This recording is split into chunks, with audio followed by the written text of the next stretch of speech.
All right, hi everybody. So this is going to be your Edpuzzle over setting. So I'm going to model this using The Outsiders, and I'm trying to provide you a guide to how I want you breaking down the text in order to answer these prompts. So our I can statement that we're really going to be focusing on in this mini lesson is I can identify the setting, remember that setting is time and place, in a work of fiction using context clues. So sometimes the author will mention the setting right out, so it's going to say like 1960s Atlanta or whatever. But sometimes the author is going to make us work to understand where that setting is.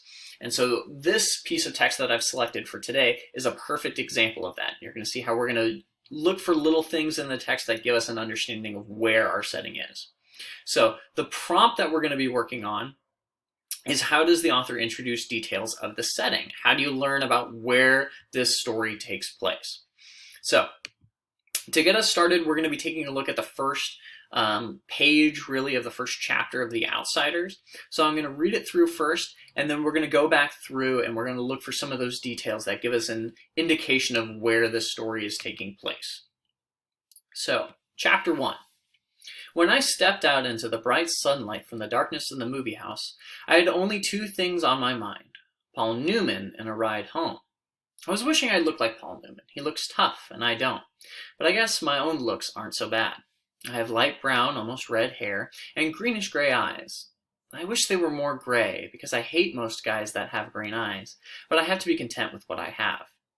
My hair is longer than a lot of boys wear theirs, squared off in the back and long at the front and sides. But I'm a greaser, and most of my neighborhood rarely bothers to get a haircut.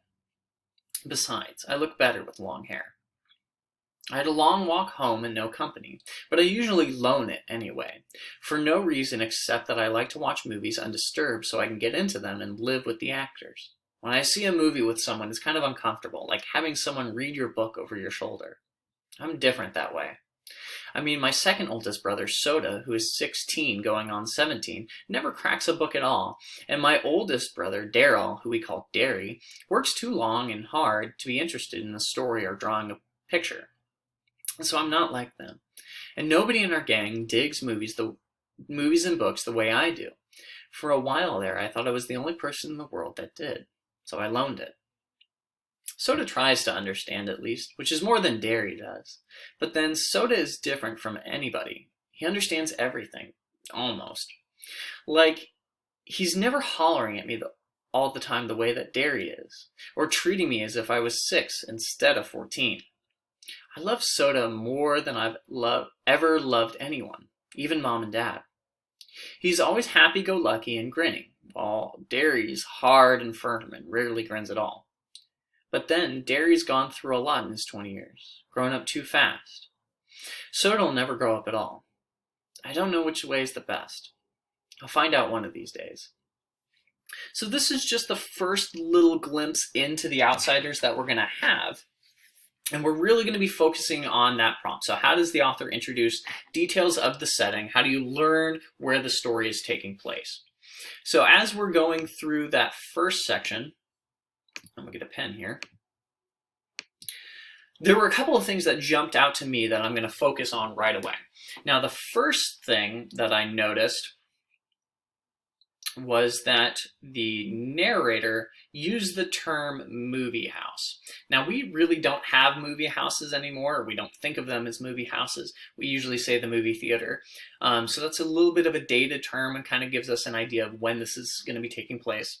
That also kind of gives us an idea of where the story is physically going to be located. So it's not going to be somewhere, rural that wouldn't have access to a movie house or a movie theater. So it's going to have to be somewhere either suburban or urban.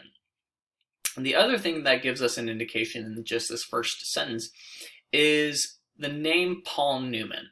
Now, if you don't know who Paul Newman is, he was an actor that was really famous in the 1960s. So that kind of gives us, again, an idea of where this is taking, or when this is taking place. So if we kind of skip down a little bit further, now he talks about himself and comparing himself to Paul Newman. But he also says this line down here that gives us a better indication. So he talks about, when he's talking about his hair, so my hair is a lot longer is longer than a lot of the boys wear theirs, squared off in the back and long at the front and sides. But I'm a greaser, and most of my neighborhood rarely bothers to get a haircut. So greaser kind of gives us an indication. It makes me think of West Side Story, which I know is set in the 1960s. And then neighborhood, again, kind of goes back to that idea of this being an urban or suburban area. So that gives us an indication of when and where this is going to be taking place. So just those few details help us to understand where the author is, introducing their setting. But there's also some other ones with how the narrator uses their language. So they use some words like loan it instead of to say going alone. They use, hardly cracks a book. So we don't really say that. We would say they hardly read a book. I'm the only person that digs movies. We don't really use that term at all. And then, a last one that might give us an indication of where this is taking place or the time period would be happy-go-lucky. It's a term we really don't use anymore. So all of those kind of go back into answering this question of, determining the setting and where and how the author introduces those details. So we're going to say that this is taking place in 1960s. And we're going to say maybe it's taking place in a suburb.